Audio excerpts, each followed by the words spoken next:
তো আজকে আমি বানাবো এই ঝুড়িটা দিয়ে একটা আলাদা টাইপের মিনি সুইমিং পুল। এই ঝুড়ি দিয়ে তুমি জীবনেও সুইমিং পুল বানাতে পারবে না। তুই দেখ না, আর যখন আমি ঝুড়িতে জল পুরতে গেলাম, যা সব জল পড়ে গেল। এবার কি করা যায়? এই আঠা দিয়ে ঝুড়ির ফাঁকাগুলো বন্ধ করে দাও, তাহলেই হবে। হবে তো? হ্যাঁ। এরপরে বন্ধনে কত মতো ফেভিকল গ্লুতে ঝুড়ির সব ফাঁকাগুলো বন্ধ করে দিলাম। চলো গাইস, এবার কিছুক্ষণের জন্য ঝুড়িটাকে রোদ্রে রেখে দিই।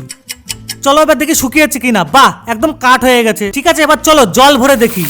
যা গাইস, এবারও তো কাজ করলো না। আমি বলেছিলাম না এই ঝুড়ি দিয়ে সুইমিং পুল হবে না। ধর, তোমার দ্বারা হবে না। দাঁড়াও, আমি একটা ব্যবস্থা করছি। কি যে ব্যবস্থা করবে?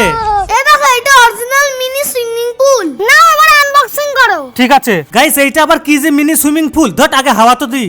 ধর, এই পাম্পার দিয়ে হাওয়া দেওয়া হয়, এইটা দিয়ে হাওয়া দাও। গাইস দেখো, হাওয়া দেওয়া পুরো কমপ্লিট। এবার জল ঢাললেই ভাই দেখো রেডি হয়ে গেছে আমাদের মিনি সুইমিং পুল। দেখি চান করতে পারি। ধর, আমার মাথায় ফিরছে না ফালতু সুইমিং পুল। তো গাইস এবার কমেন্টে বলো এই মিনি সুইমিং পুলটার দাম কত হতে পারে?